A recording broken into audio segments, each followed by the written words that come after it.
Hey, what's going on, y'all? It's your boy Lump Dog, your favorite fantasy football commissioner's favorite fantasy football commissioner. I'm back with another PPH video commissioner message, week number 7 of the 2025 season. What's up, y'all? It's your boy Lump Dog. I'm back. So, what's going on with the PPH, man? Well, a couple things we need to discuss. One is the trading deadline. So, I know we're coming into week 8, so we only have about three was it 3 more weeks? Week 11 is the trading deadline, so just be aware of that. Don't say that you didn't know, you haven't been notified. So you've been warned. Week 11 is the trading deadline. That means if you got a guy who plays on Thursday night in week 11, you have until that Thursday night to trade him. Once they play him that Thursday night, you're not going to trade him after they play. They're locked into your lineup, so just be aware of that. Number two, I think we need to go over some of the rules, man, that you guys have passed. So, my job as commissioner, I know there's some debate within the league, but some folks think I should like fog juice and doing commissioner messages are my job. But really, my job comes down to enforcing the rules of the league that we've all agreed upon. And I've included everyone in the league, and I have a rules meeting in the off season where anyone in the league can bring any rule up for a vote, or if they have any other ideas on how to make the league better, they can bring it up for a vote to the participants of the rules meeting. It's just a majority vote of those that are there. And my job is to make sure that those rules that everyone has agreed to are enforced. So as much as you might not like it, there are fines, and part of the your job because it's not just about me and my job, right? You as an owner also have a job, and that's for you to follow the rules and set your lineup, and and try to put a competitive team together every single week, not leaving guys on buys in your lineup, not leaving guys who are injured in your lineup. So if you do those type of things, even if you're not aware of the rules or you're not sure what they are, you can either reach out to me and ask, or you can go into the league details and go look the rules up, and you can understand what's going on. So there was some kerfuffle last week because we had a couple guys leave guys in their lineup during a lineup check. So we have lineup checks at any time that there's a game being played, an NFL game. There's a lineup check, meaning that you need to have any guy that's on your IR who is no longer injured, doesn't have a red cross, doesn't have an injury designation, or anything like that. They need to be off your IR before that first lineup check. Doesn't matter if they play or not. So, for instance, if it's on a Thursday, you have to make sure that anyone who's playing on Sunday who might be on your IR during the week up until that Thursday game, they say they practiced on Thursday, red cross drops off of them, or their injury designation drops off them. That means that during that lineup check, if you didn't know, I'm going to give you a roster warning saying, hey, this guy isn't injured, you need to get him off your IR. If you don't, that's a $20 fine. Now, for the next lineup check, so if there's a game, say Saturday morning, or say Sunday morning at 6:30 in the morning, right? There's a lineup check there. So again, if your guy doesn't have an injury designation any longer, you need to get him off your roster before that game starts at 6:30 in the morning on Sunday. And if you don't, we've passed a rule that if it's the same player that was fined from that first lineup check, whether that's Thursday, whether that's Sunday morning, or Saturday, during Saturday games, whenever it might be a Friday game, right? When we had Friday game to kick off the season in Brazil, they have to be off your roster. And if it's the same guy on that second lineup check that you got fined for during the first lineup check, it's double the fine. So it's a $40 fine, meaning that it's a $60 total fine for that guy.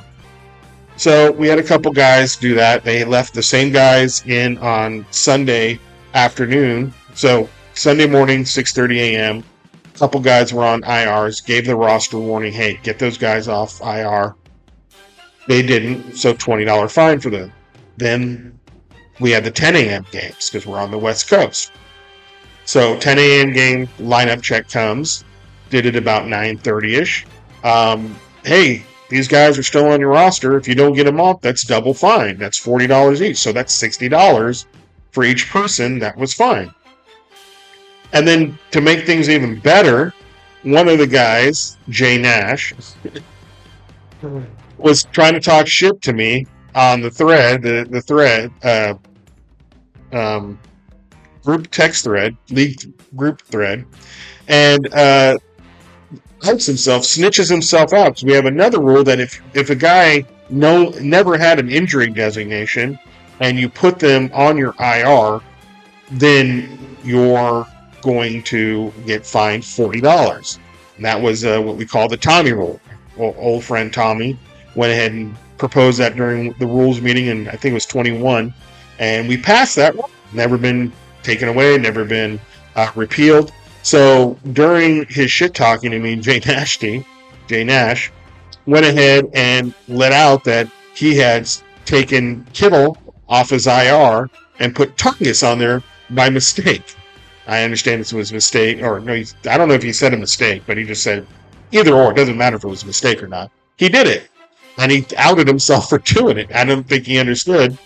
I know for a fact he didn't understand that that's a fine. So I had to fine him another $40. So he got fined $20 on Sunday morning for Tungus. Then he got fined $40 for the 10 a.m. games on Sunday for Tungus. So that's $60. Then he outed himself and snitched on himself yesterday on Tuesday how he put Tungus on his IR, who never had a injury designation. So that's a $40 fine. So that's a $100 fine for last week. I wouldn't catch it. I personally do not. I voted against that Tommy rule. It's too hard for me to go in there and see who's putting on who on the lineup, and if they had an injury designation or if they didn't have an injury designation. So it's a very, very non-enforced rule. I mean, it's just, again, like I said, it's hard for me to catch. We have caught it a couple of times, but it's like I said, just hard for me to catch. So he outed himself on that in his shit-talking post. So, of course, as the commissioner, I'm going to enforce the rules. I'm like, hey, that's a fine. What you did is against the rules, and you just admitted to it, so I'm going to fine you. And it's a big, long thing. Oh, you said it was Thursday, and this and that, and it's written in the Constitution as Thursday, but it's really any lineup check. So that's been updated to let you guys know, to better reflect what the actual rule is. Everyone understands what that rule is, and it's now written out in the correct way, so you all can go and take a look at it. So everyone understood that rule, except for, I think, the new guys. But that's the other thing with you new guys, like Jay Nash and the rookie. Like, the rookie reaches out to me this week talking about, hey, what's up with the waiver wire? I didn't even use it last week. Why am I on 12? I'm like, bro, it resets every week by reverse order and send. I didn't know that. I didn't realize that. I'm like, oh, well, you know now. But I'm thinking to myself, bro, how do you get in? Like, if me, personally, if I'm joining a fantasy league for the first time with a $500 buy-in, a trip to Vegas, and all these things that I'm doing, I'm going to make sure I read the rules and I understand what the rules are. What's the waiver like? How are we doing fab? Are we doing reverse order of standing? Do you keep your waiver requests? How do trades work? Is it a cool, when's the trading deadline? I would think about these things. How many people are we starting? What's the scoring? How many points per, are we doing PPR, non-PPR, half point PPR? Is this a dynasty league? Whatever it might be, right? I'm going to find out the information. I'm going to, get into the details and make sure I understand what I'm getting myself into, and not just assume. So I don't understand why these new guys, these rookies, I don't want to say Jay Nash is a rookie anymore, but I just don't understand how you could be in the league for a couple years now and then or new to the league and just not understand the rules, not read them, not look into them, and just wing it. But that's what I guess you get for winging it. You get fined, and you don't understand the waiver process. So hopefully everyone understands now. Rookie, again, let you know that that trading deadline is week 11. It's always been week 11, so everyone else should be very familiar with that trading deadline. So just FYI, week 11 trading deadline. If you didn't know, now you know. All right. So with that, let's go ahead and get into last week's game. There was a A lot happening last week. A lot of games came down to Monday night and the Monday Night Magic, that as I like to refer to it. So this was one of the bigger games last week that came down to Monday night. We had Just My Luck lose to West Point Gators 176.4 to 161.7. Mac Jones with only 13.3. Probably should have stuck with Spencer Rattler that week. Got 34.2 from Jonathan Taylor, 26.5 from Devontae Adams, 35.3 from Devontae Smith, 16.9 from Warren, and then 15 from the Packers defense. Wasn't enough to get it done because Justin Herbert went stupid dummy, went with 420 yards passing, 3 passing TDs, scored 57.1, 19.8 from Javonte Williams, the Cowboys, 20.6 from the Sun God, St. Brown, 26.8 from Olave, and then what really brought it home for the West Point Gators was the Texans defense with 25 points. It was a great Monday night. There was a lot of buzzballs being smashed for the sacrifices to the fantasy gods, and hoping now that Giger put up a nice beastly score of 176, and maybe this week he comes down a little bit and only gets into like the 120s or maybe 110s or something like that, and give me a shot to stack another win. But anyway, improves to 5-2. Now the new power ranking leader is the West Point Gators, number 1 in the power rankings now. So congratulations to that Gator for whatever it's worth. Brent falls to 4-3, but once he gets Lamar Jackson back into his lineup, as you can see, his lineup is pretty beastly, to say the least, especially performing at a high level at this moment. So anyway, good game there, guys. Next game, we had the Irresistible Force take out No Way Jose. Man, Jose, what's going on with your lineup? Not 1, but 2 zeros? Oh, that's difficult, man. Prescott with 45.1. I think more than anything here, Jose, is that the 81 is what's going to kill you here. With teams putting up 170s and 200 points, it's going to put you way behind if you come to a tiebreaker here.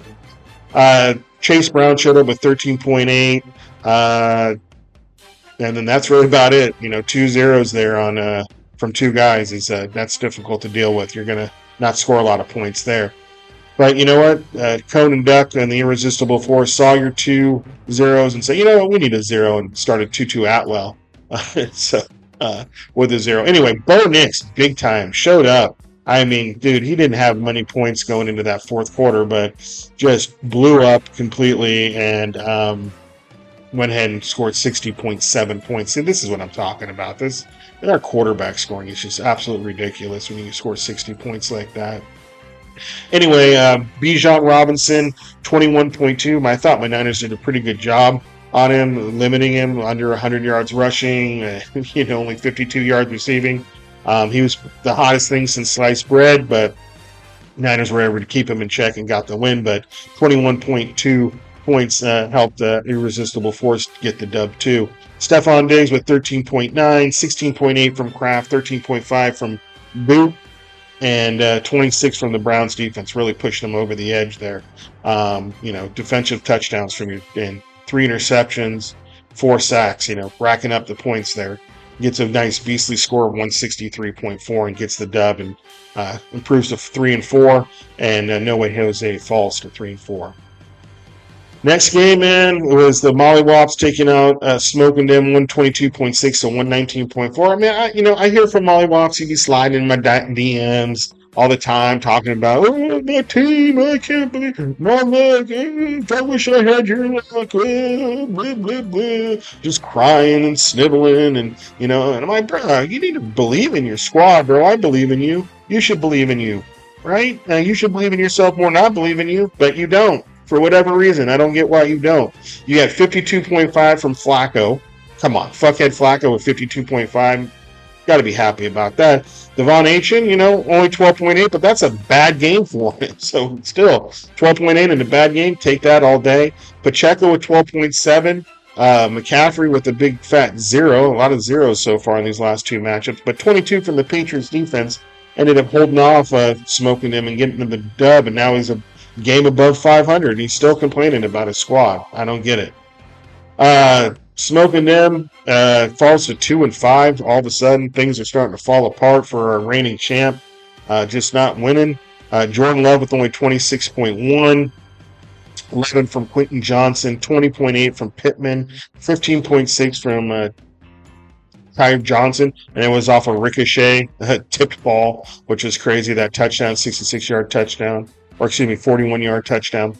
And then 11.8 from Pinero and 12 from the Colts defense. Wasn't enough to get it down. 119.4 falls to 2-5. And I'm trying to get Britt back on the thread, and I don't know why he's being such a mental midget about the second thread pissed me off so much. I'll quit the league if there's a second thread that happens. So something happened a couple weeks ago where one of the Apple users on our text thread added a second number, and so for the Android users, it broke off the thread into two separate threads. Like some of the Apple users, well, this is the thread, and the Android users, well, these aren't. That this is a second thread. So all we had to do, or all you have to do, is remove that second number from your contacts for Jay Nash. Just use his 805 number, and everything was working. Everything's back. Everything's working. But whatever reason, for whatever thing I can't think of, Staines just thinks that's like the worst thing ever, having two text threads, and drives him over the edge to quit the thread. So I'm trying to get him back on. He says, "Oh, next time I'm with you all, we can look at someone's phone." Well, look at someone's phone. I'm telling you, just take out this other number. You make sure you only have this number and unblock the thread, and you're going to be good. Oh, but if it messes up, I'm like, oh my god, dude. So hopefully we can all get together and get him back on. I don't know when that's going to happen. And he's been promising a Britapalooza, Stainapalooza get together. Haven't seen any invites for that or heard anything for that. He's been off the thread, so who knows if that's still happening. But it seems to be we all have to get together. We might not get Britt back until the pizza party. We'll see. But I'm still sliding into his DMs. All right, so our next game here, Boogaloo Boys taking out Mr. Liberty or Death. This was a good game. This was a close game. Boogaloo Boys pulled away on Monday night with Gibbs, but 188.6 to 143.9. Boogaloo Boys wins this week's weekly prize with that extra 120 in there, plus the extra, actually 120, it was like $160 in there because of Jay Nash dry snitching on himself. So I think it's like $400 and something you're going to end up getting this week. So wait for the treasurer to give you your congrats, and he'll count it up and let you know. But it's a pretty beastly weekly. So you won the right week, that's for sure. Daniel Jones blowing up with 43.5 in the MVP conversation. Really, what alternate universe are we in right now? Right? Gibbs again Monday night blows up 38.8, 20.8 from Jalen Warren, 15.7 from McConkey. Rashee Rice showing up and showing out with 23.2, 21.9 from Ferguson, and 14 from the Lions defense. Got a nice beastly 188.6. Takes the weekly, improves to 3-4. Mr. Liberty or Death falls to 5-2. Jalen Hurts with 50.6. Jacobs with 18.8. Cam Scattigo with 18.4. So here's a question for you. I would like to ask the Mollywops. Our quarterback scoring is because we start 3 receivers and 2 running backs. Well, look at this.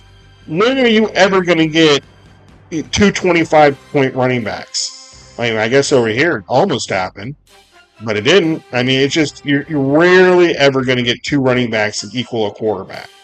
So that's what I'm saying. And then 3 receivers, not even close to a 50-point game. So I don't understand that. And if that's the argument, then why aren't we starting 3 or 5 tight ends to equal the quarterback? Or, it's a throwaway. It's a throwaway position. Oh, the kicker's a throwaway position? Have them give you 0, and you tell me how throwaway that is. That position is. Hell no. You need all the points you can get. So that doesn't make any sense. That argument falls dead to me about why we start 3 receivers, 2 running backs, and why our quarterback scoring is so high. Makes no sense. Anyway, Mr. Liberty or Death is Cam Scattibo with 18.4, 29.9 from Keenan Allen, and then 12.2 from Pickens. So didn't get it done, but still a large score of 143.9. Just ran into a buzzsaw. Falls to 5-2. All right, in the next game, we got the Brewdogs taking out the rookie 118.9 to 112.5. Goff with 24.8, 17.4 from Managai. and then 13.2 from Dobbs, 12.7 from Hurts, 21.6 from Higgins, and 13.1 from Ryland. All right. And then Jane Daniels got injured, so that was maybe a large reason why the rookie ended up taking the L here. He probably would have gotten at least 6 more points to get the dub, but also he can blame Trayvon Henderson with only 0.5.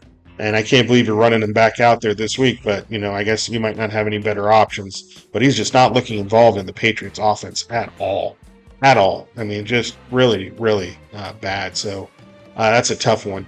And then 22.8 from Addison, 29.4 from Trey McBride, and then 11 from the Broncos defense. Wasn't enough to get it done. Falls to 5-2. Brewdogs improves to 3-4. All right, here we go. In the next game, we got Jay Nashty with 173.8 versus Spiced Up with 14.2. Spiced Up, man. This guy usually has been at the top of the league for the last few years, at least probably 5 to 6 years. Never has been this bad. I can't remember a time it's Spiced Up has been only at 2-5 and 3 games under 500. But as you can see, he's dealing with a lot of injuries and lost Nico Collins too again. So just got Lamb back, so that was good for him with 24.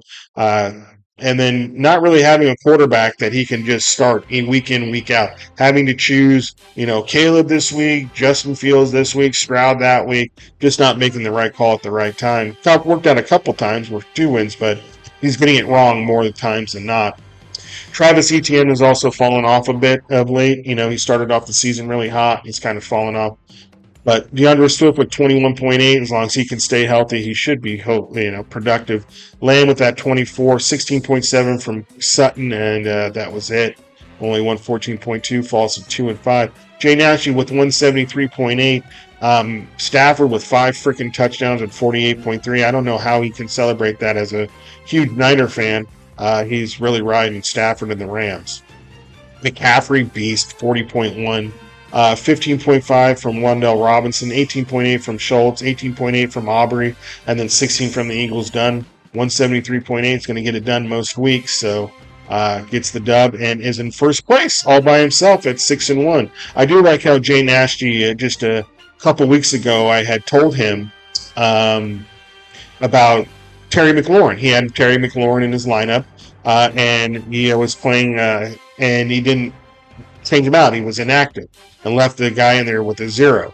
And I was saying, hey, bro, can you set your lineup? And he comes back at me, hella mad and oh, I don't live fantasy like you. I'm trying to make the National Entertainment District, poppin', and that's my focus, and fuck fantasy football, and F you, and go suck a dick, and all this shit. And I'm like, dude, I'm just asking to set your lineup in the commissioner. It's about fairness, why are you starting people who aren't even going to play? That is not fair to the next guy you play when you have a full lineup, right? So, anyway, but now he's like, oh, I'm number 1, look at me, rah, rah, rah. So I love it. I love that he's into fantasy. Being number 1 and in first place can do that for even the most not giving a shit person of fantasy ever. So glad that he was able, his season has got him into the league and into fantasy football. So you're welcome, Jay Nash. You're welcome. A simple thank you, Commish, is all. That's all that's needed. All right, and you proved 6-1, like I said, first place. All right, next game we got Patty Whack. Patty's Playboys taking out the haters, 119.8 to 81.9 on a 2-game winning streak, really starting to turn around his season. Patrick Mahomes is 49.4, 16.8 from Ramondre Stevenson. A.J. Brown with 29.1, and then that was really about it. 119.8 was enough to get it done against the haters. I mean, come on. Haters falls to 1-6. What's new? Haters, I mean, just get the fishing boat ready to go this year.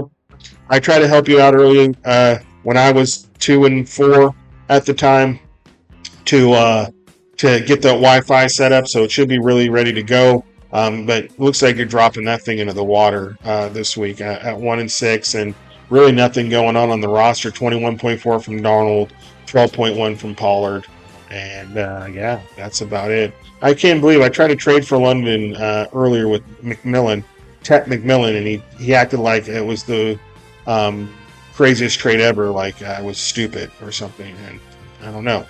London hasn't been all that great, but anyway, more power to you. Hopefully it works out, and you can get a dub and not be 1-6 and at the bottom of everything. Except for the power rankings, we have a new low guy at the power rank, and that's spiced up. You're actually one ranking above spiced up. You're 15th in the power rankings there, Jimmy, and spiced up Dookie's at 16th. So feel proud of yourself for that. That's where the real glory is at, the power rankings. All right.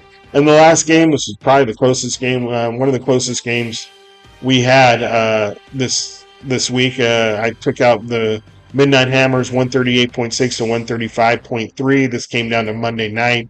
Was not looking good starting on Thursday when Chase put that 39.1 up. Oh, God, it wasn't looking good at all. Like, really? Are you serious? And then on Sunday, every time I looked up at the freaking TV, it was and saw the Browns game, it was Judkins running in for another touchdown. I was like, I'm getting buried. It wasn't working out, not at all. And it was coming down to Monday night with Mayfield. And obviously the 25.8 wasn't enough to get it done.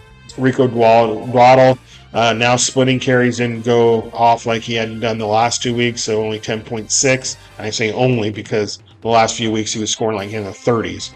I talked about Jamar Chase, and that was really about it on your squad. But whew, I needed that win bad because I had one last week, and I talked last week about stacking wins. You got it when you lose. If you're 2 games below or 3 games below 500. And you get a win, you need to stack that win with another win.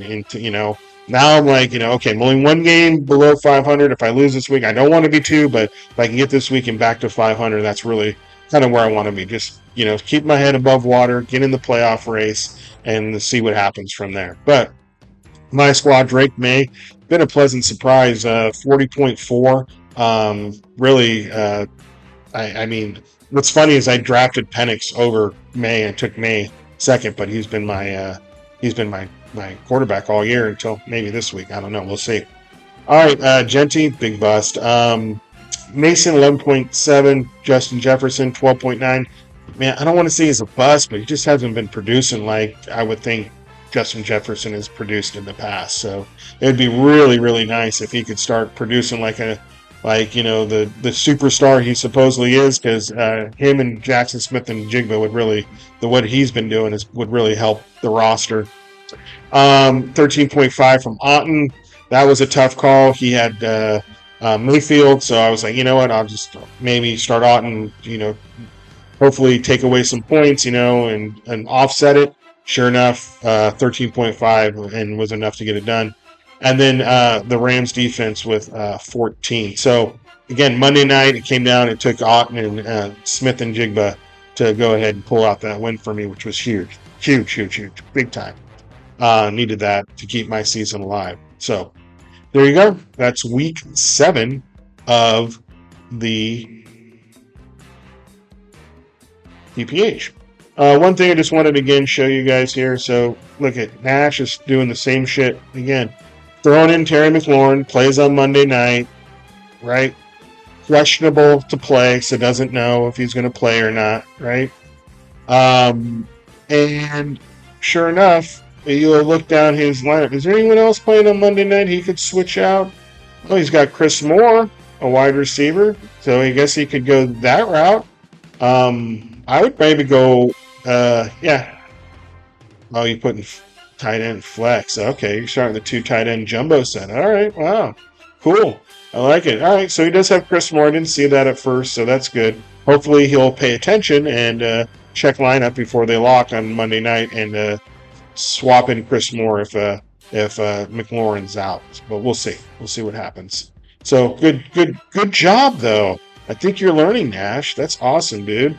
Chris Moore, you got him for Monday night, ready to swap out. I like it.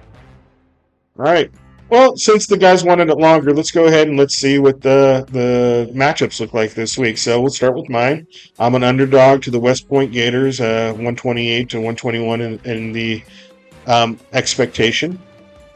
I can't believe Gators won the last 3 matchups versus me. He's my nemesis at the moment.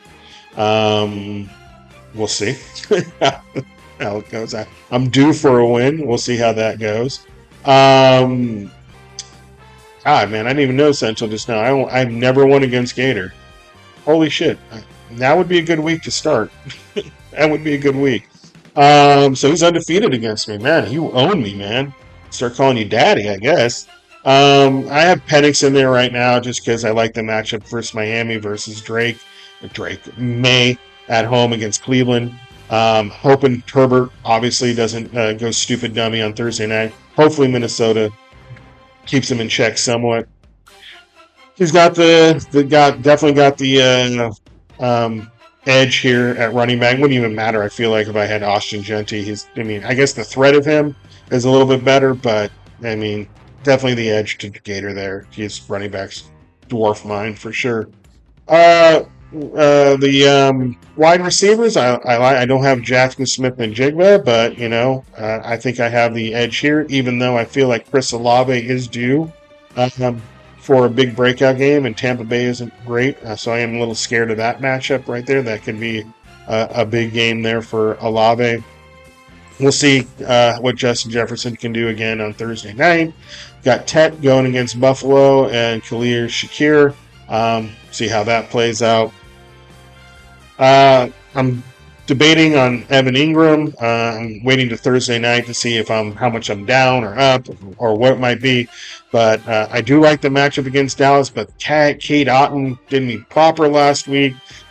Mike Evans is out, and they're going against New Orleans, who isn't good against the tight end. So might make that switch. Still thinking about that one. Something I'm doing.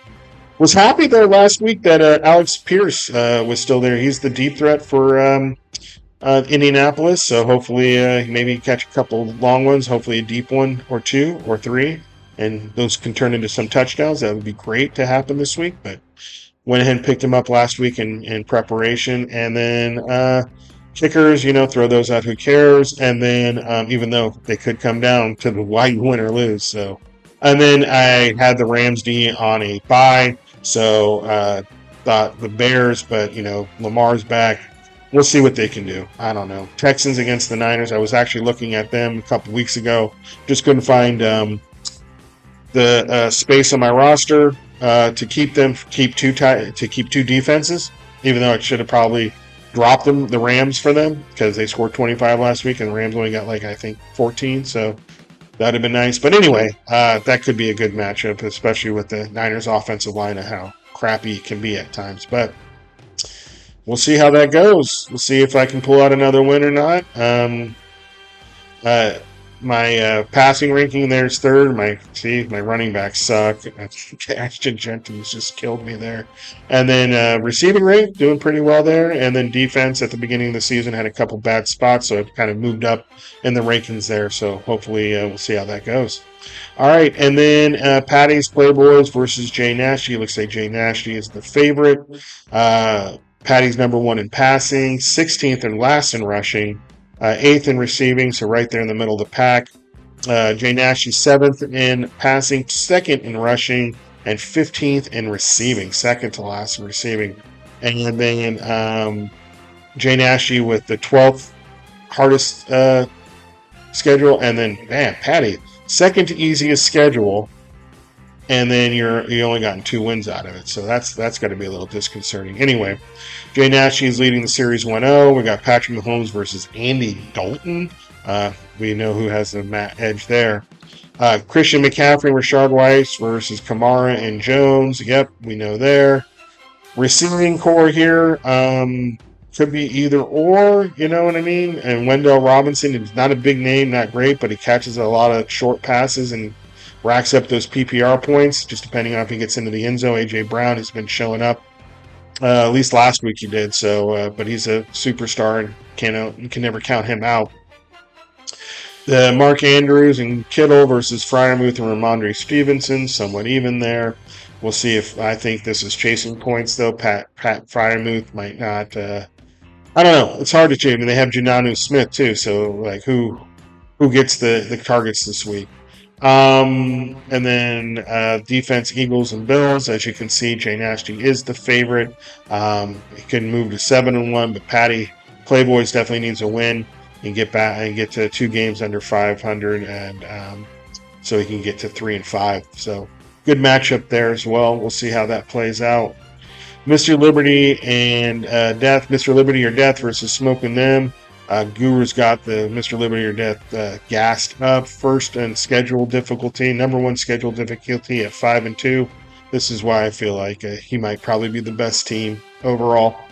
And has a lot of points scored against him, but still ended up putting up 5 wins.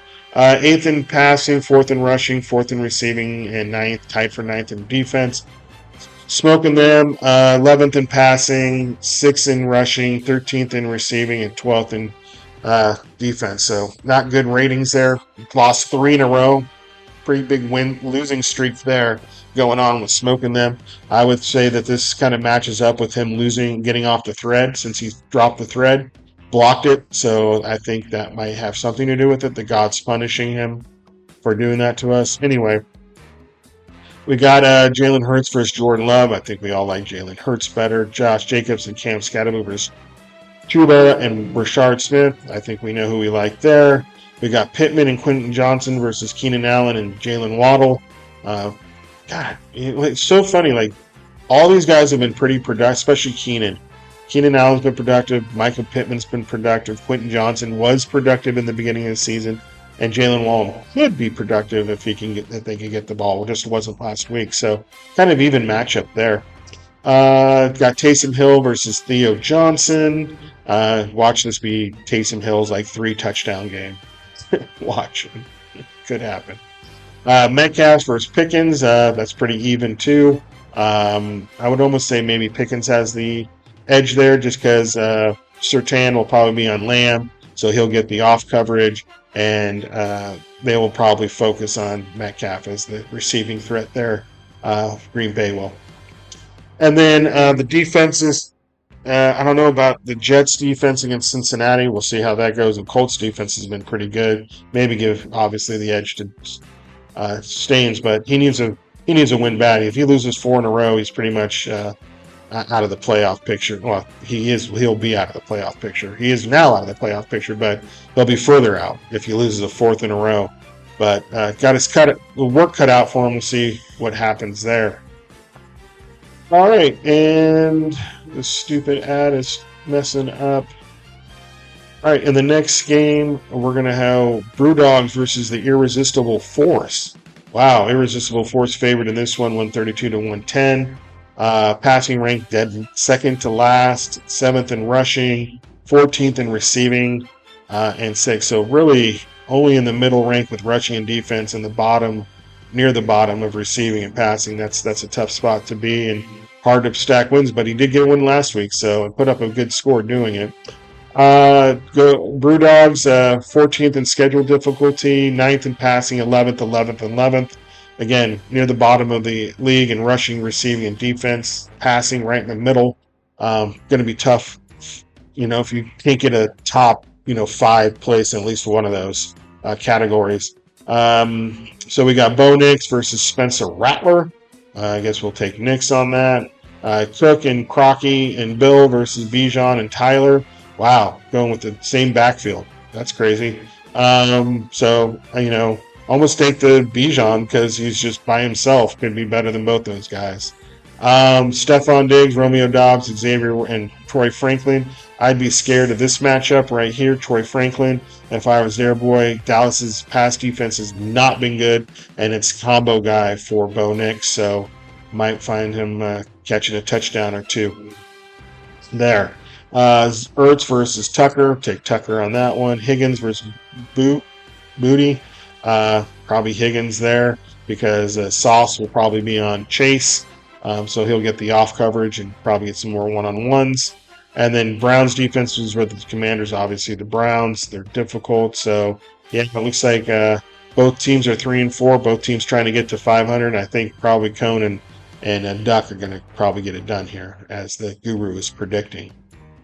All right, in the next matchup, we have the Boogaloo Boys at the Mollywops. The Boogaloo Boys right now with Rashid Rice back in their lineup is really getting the good Guru score than Daniel Jones, too. Look at that, 43 from the Guru. That's crazy. Anyway, we got passing ranking, 13 and 16, both of them near the bottom, which is weird because unless they're counting Kyler Murray in that passing ranking there, not just Daniel Jones. Third in the rushing ranking for Mollywops. Devon Aitchen has really helped with that. Rushing ranking 9th, 6th in receiving, 9th for the Mollywops. And the number one team in defense is the Boogaloo Boys, and 5th in defense for the Mollywops, which is weird because he says he's made some boneheaded defensive starts, but still 5th overall, not bad, top 5. And well, something about Paul, he always knows what defense to pick up or play. I'll give him that, man. Credit where credit's due, man. You're good at every time. He beat me in that one championship game because he swooped in on that defense, and it didn't matter because even the other defense he had just a lot. So I just got to give props to Pauly that for whatever reason he knows what defenses to play. Daniel Jones versus Joe Flacco. I mean, we'll see. I mean, you wouldn't think Flacco threw for 350 and 3 last week, but he did. So could be an even match here. I would take Daniel Jones obviously against Tennessee, but I'm not saying that Flacco couldn't outscore Daniel Jones.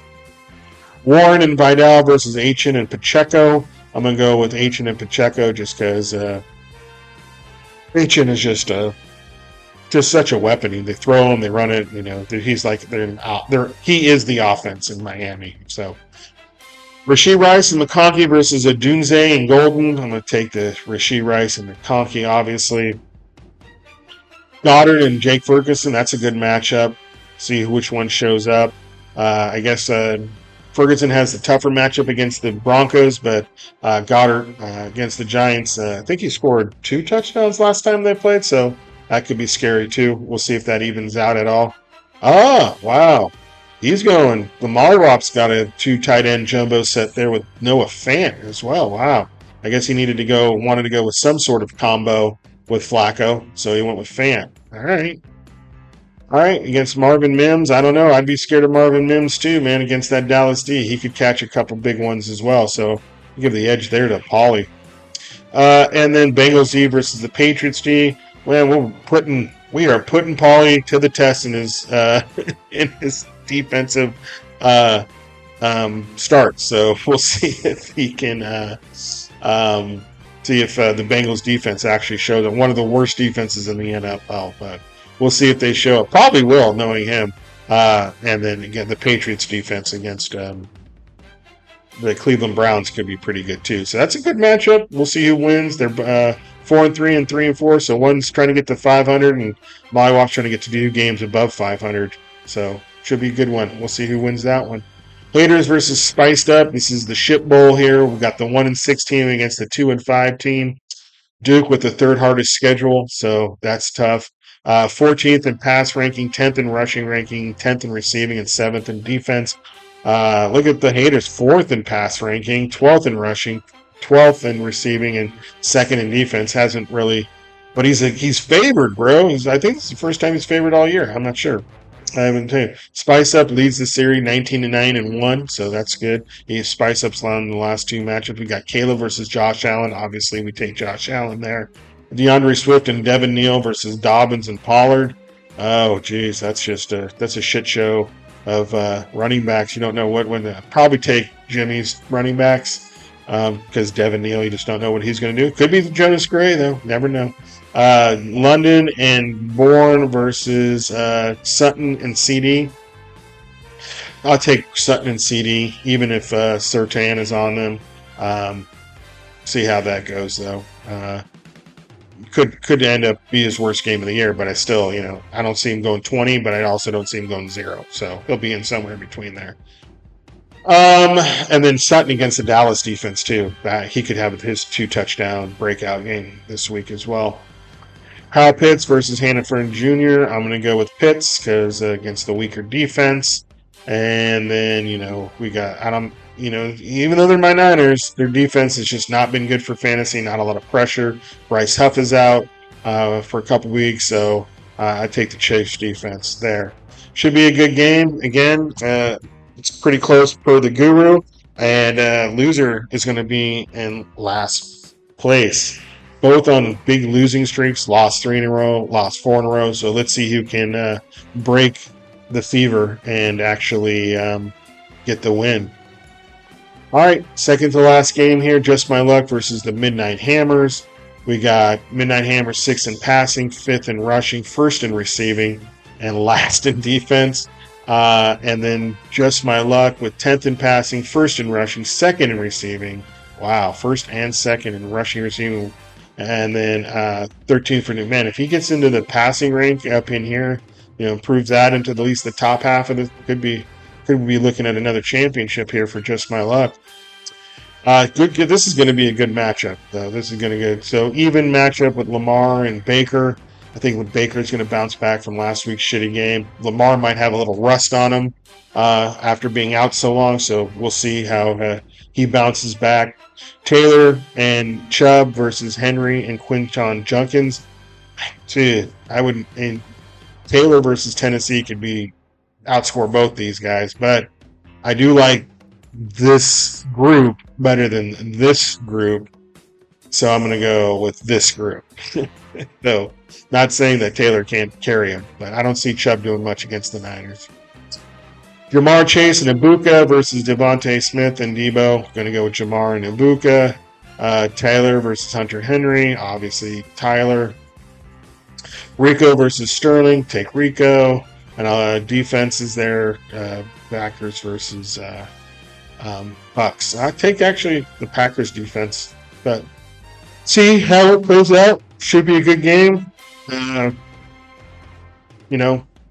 It'll separate a couple teams at the top here if whoever wins, right? So if he drops to 4-4, or if he drops to 5-3, it'll start a little bit of separation there.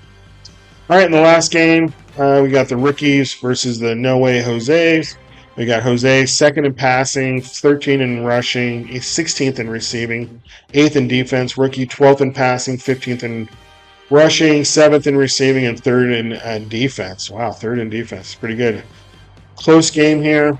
Only 3-point difference. I'm going to take... I'm going to take Jackson Dart, and since he's going against Denver. I'll go against the grain there. I think Jackson scores more because of his running ability. Saquon and Chase versus Trayvon and Isaiah. Definitely take the Jose's. Zay Flower and Jordan Addison versus Luther Burden and Jamison Williams, who's on a bye, so he still needs a receiver. Go with Zay and Jordan.